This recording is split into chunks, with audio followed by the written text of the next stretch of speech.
Radio Publique Africaine.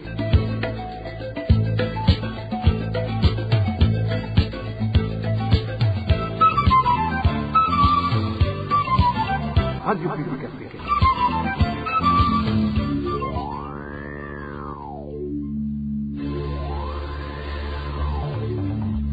C'est le moment de suivre le journal parlé en français. À la présentation, Josiane Mouzaneza. Au sommaire de cette édition, les droits des femmes, dont celui à la vie, continuent d'être bafoués au Burundi. En seulement 2 mois, 17 femmes et jeunes filles, dont certaines avaient moins de 10 ans, ont été abusées sexuellement. Parmi les victimes, 10 ont été par après tuées.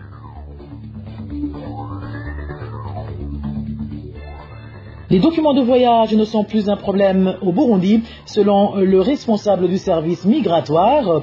D'ici 2 semaines, toute personne ayant fait une demande relative aura récupéré son document.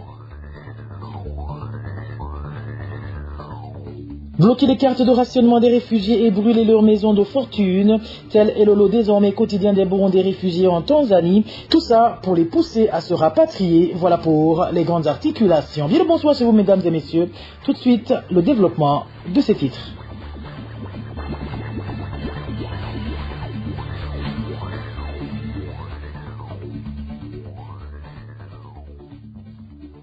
Bonsoir. Droits de l'homme. Pour commencer, 3 jeunes filles de moins de 10 ans ont été sexuellement abusées dans les quartiers de Lubuye et Kanyami, commune Ngozi en province de Butanyerera.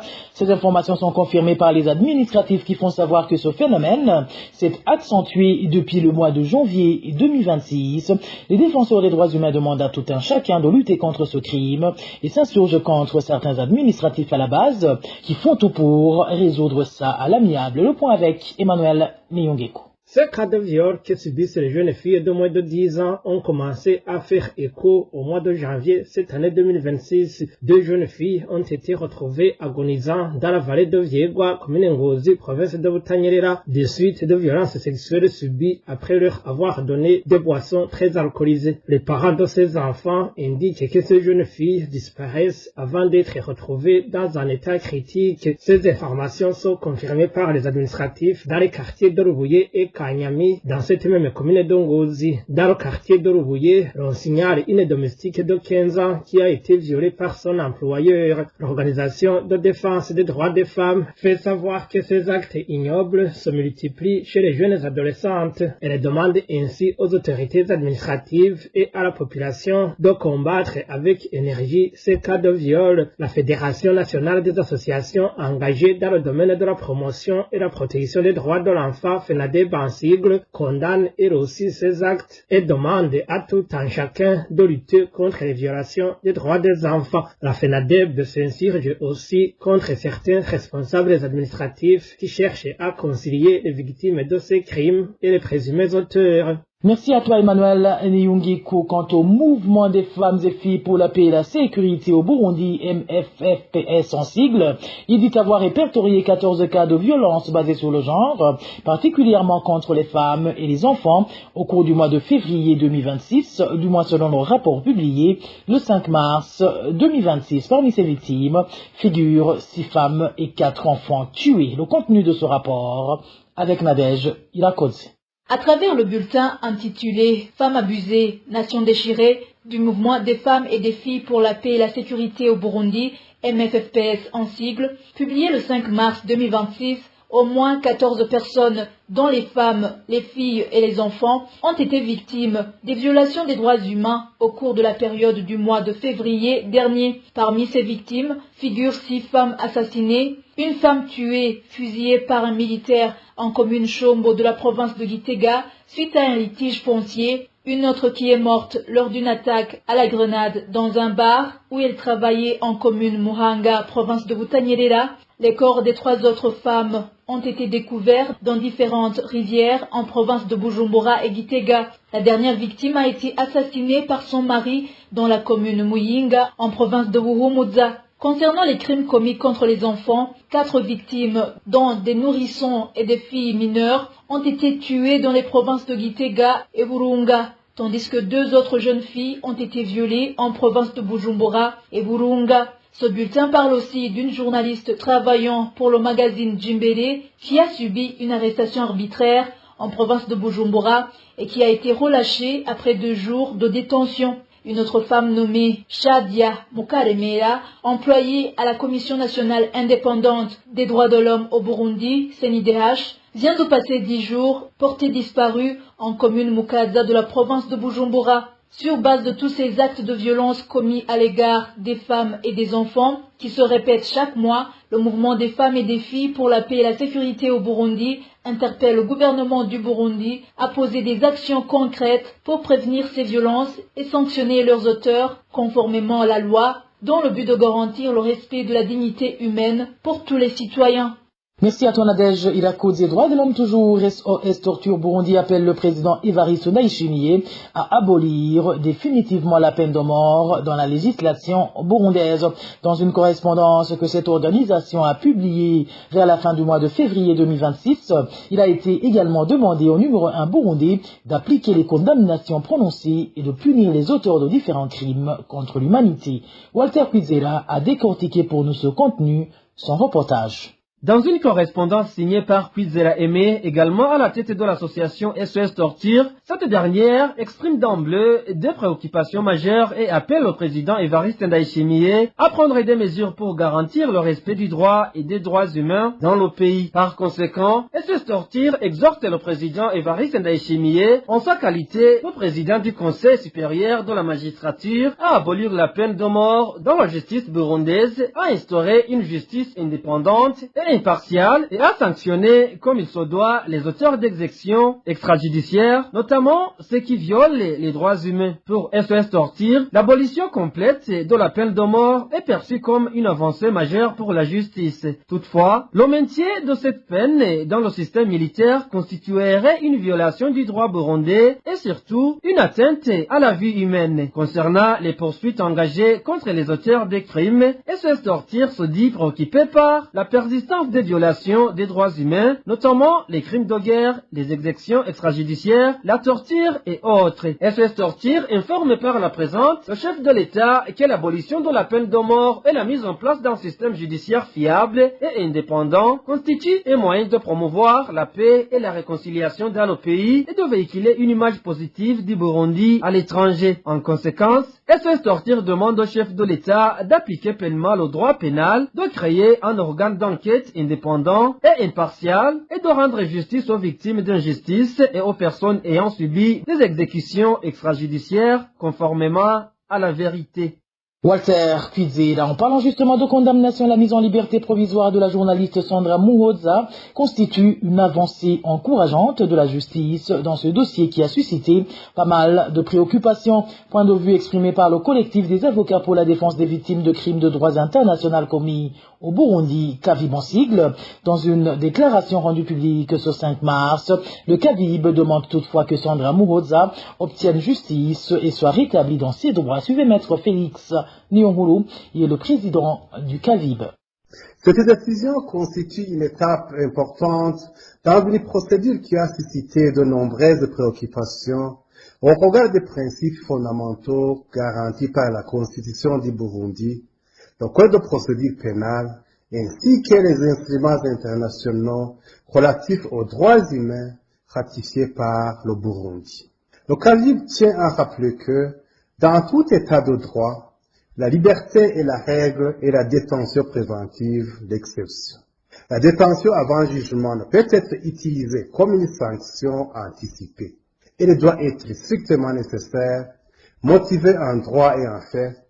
Dans le cas d'une journaliste, ces exigences doivent être appréciées avec une vigilance accrue, en fait de garantir que l'exercice de la liberté d'expression et de la liberté de la presse ne soit ni entravé ni criminalisé. Nous relevons que la libération provisoire accordée à Sandra Muhoza confirme que des mesures alternatives à la détention étaient juridiquement possibles. Cela soulève inévitablement des interrogations sur la nécessité et la proportionnalité de la détention qui a précédé cette décision. Le CAVIB rappelle également que la présomption d'innocence demeure un principe cardinal. Madame Sandra Muhoza reste présumée innocente jusqu'à ce qu'une juridiction compétente statue définitivement sur les faits qui lui sont reprochés. Nous appelons donc les autorités judiciaires à garantir un procès équitable, indépendant et impartial, à veiller au respect strict des délais raisonnables de procédure, à s'assurer que les décisions judiciaires soient pleinement motivées et conformes aux standards nationaux et internationaux en matière des droits humains. Sandra Muhoza a été libérée provisoirement ce mercredi après 23 mois passés en prison. Il avait été arrêté suite à un message envoyé dans un groupe WhatsApp et a été accusé d'atteinte à la sécurité de l'État et d'aversion raciale. Une courte pause et nous poursuivons ce journal par la page santé.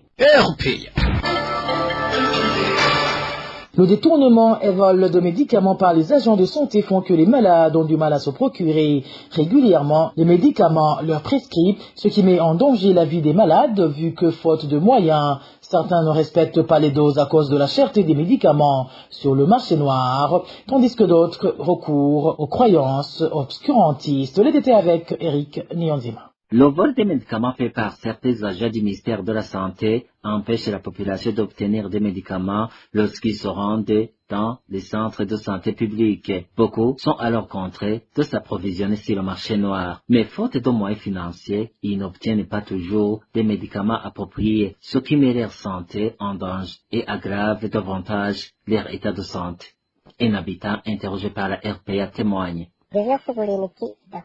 L'achat de médicaments inappropriés continue d'aggraver l'état de santé de la population. C'est l'une des principales conséquences observées car ces personnes prennent des médicaments qui ne correspondent pas à leur maladie sans avoir subi d'examens médicaux préalables. Cela entraîne une détérioration progressive de l'état de santé. Face à cette situation, certains se tournent vers les sorciers et d'autres vers les chambres de prière. Cependant, ces alternatives n'empêchent pas la détérioration de leur état de santé, comme le témoigne notre source. En effet, certaines personnes achètent des petites doses de médicaments en fonction des moyens financiers dont elles disposent. Elles se retrouvent ainsi à prendre des médicaments inadaptés, ce qui provoque l'aggravation de leur maladie. D'autres finissent par se tourner vers les sorciers et les chambres de prière.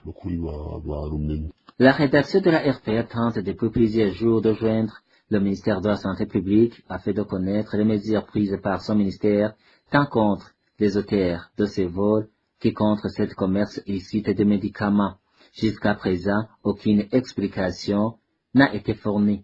Il nous a simplement orientés vers les services de sécurité pour que les personnes impliquées dans ce trafic soient arrêtées. Eric Nyonzima, je vous le disais en titre, toute personne ayant fait une demande de passeport recevra ce document dans 2 semaines. Déclaration du commissaire général des migrations, CGM en sigle. C'était lors d'une conférence de presse tenue ce 6 mars. Maurice Mbonima a expliqué que l'une des machines permettant d'accélérer le traitement des demandes tombées en panne est désormais de nouveau opérationnelle. Il a également rappelé que le prix officiel du passeport est de 300 000 francs en Burundi. Suivez Maurice Mbonima, il est le commissaire général du CGM. Pour ce qui nous concerne ici, nous sommes en train de travailler comme à l'accoutumée. Actuellement, nous continuons à délivrer les passeports. Cependant, comme vous l'avez entendu précédemment, nous l'avions déjà expliqué. L'une des machines que nous utilisons a connu un problème technique. Cela nous a obligés à fonctionner pendant un certain temps avec une seule machine, ce qui a provoqué des retards pour certaines personnes dans l'obtention de leur passeport. À présent, nous sommes en train de chercher toutes les solutions possibles afin que toutes les demandes en attente soient traitées rapidement et que les personnes qui ont déjà payé puissent recevoir leurs documents dans les plus brefs délais. Nous estimons désormais que toute personne ayant payé son passeport pourra l'obtenir dans un délai de 2 semaines. Nous avons toujours été clairs sur le fait que tout ce qui se fait ici se fait de manière publique et transparente. Autrement dit, depuis le 1er juillet 2025, Les prix officiels sont les suivants. Le passeport coûte 300 000 francs, le laissez-passer coûte 50 000 francs, le document CPG coûte 30 000 francs burundais. Nous savons très bien qu'il existe des personnes qui s'interposent devant les demandeurs et leur réclament de l'argent illégalement. Aujourd'hui, nous pouvons vous montrer des dossiers de certaines personnes que nous avons déjà arrêtées et elles ne sont pas peu nombreuses. Parmi elles, il y a des policiers ainsi que des civils. Selon la liste que nous avons ici, au cours de 2 derniers mois, nous avons arrêté 4 policiers et 7 civils qui se trouvent actuellement à Mimba pour ces faits. Il y a également 15 autres personnes que nous sommes en train de rechercher car nous disposons déjà de preuves contre elles. Il est important de rappeler que le passeport se paie à la banque. Aucun policier ne manipule cet argent. Chaque citoyen doit se rendre lui-même à la banque pour effectuer le paiement. C'était Maurice Mbonima, commissaire général des migrations. Et puis, hors de nos frontières, la persécution des réfugiés burundais vivant dans des camps des réfugiés situés en Tanzanie pour les contraindre à rentrer prend une ampleur très inquiétante. Ce mardi, au camp d'Ondota, les maisonnettes qui servaient d'abri aux réfugiés ont été brûlées dans 3 zones de ce camp. Et au camp de Nyarugusu, plus de 600 familles ne bénéficient plus de leur ration alimentaire parce que leurs cartes ont été bloquées par les responsables de ce camp. Rémi Nderagakura pour plus de détails. Les réfugiés burundais vivant dans les cas situés en Tanzanie continuent de dénoncer une recrudescence de pression et des actes de persécution visant à les contraindre à rentrer au Burundi. Ce mardi, au camp de Nduta, plusieurs abris occupés par les réfugiés ont été incendiés par des membres de groupes dits Banamugambo wa Sungusungu avec la complicité présumée de certains policiers. Selon notre source, les réfugiés affirment ne plus savoir faire ce qui se tourne face à la détérioration de leur situation sécuritaire. La situation redevient plus compliquée, le feu est encore allumé. Ils ont brûlé dans la zone 4, ils sont entrés dans la zone 18, là aussi, ils ont incendié même dans la zone 9, les biens ont été incendiés. Ils ont brûlé tout ce dont ils ont trouvé. C'est terrible. On ne sait pas où on va fuir dans ces jours. On s'attend à ce qu'ils achèvent tout. Ils sont entrés par notre village, là où ils ont débuté la démolition des maisons. Par ailleurs, au camp d'Ondouta, alors que la distribution de vivres est en cours cette semaine, plus de 600 familles n'ont pas été servies, d'après les informations recueillies auprès de nos sources sur place. Ils nous ont dit que la seule condition est de se faire enregistrer pour le retour au Burundi et qu'après l'inscription, nous serons servis. Nos cartes contiennent de l'argent pour la ration, mais comme le système appliqué est contrôlé par les responsables du camp, ce sont eux qui les ont bloqués. Dans ces 2 camps, outre les incendies ayant détruit plusieurs habitations, la majorité des organisations non gouvernementales qui soutenaient les réfugiés burundais ont cessé leurs activités, aggravant davantage leur vulnérabilité. Et voilà, mes fidèles de la RPA, c'est par ici que prend fin le journal en français de ce vendredi 6 mars 2026. Merci pour votre aimable écoute. Merci également aux équipes rédactionnelles et techniques pour leur franche et parfaite collaboration. À la présentation de ce journal, vous étiez avec Josiane Mouzaneza. Bon début de week-end à toutes et à tous. Au revoir.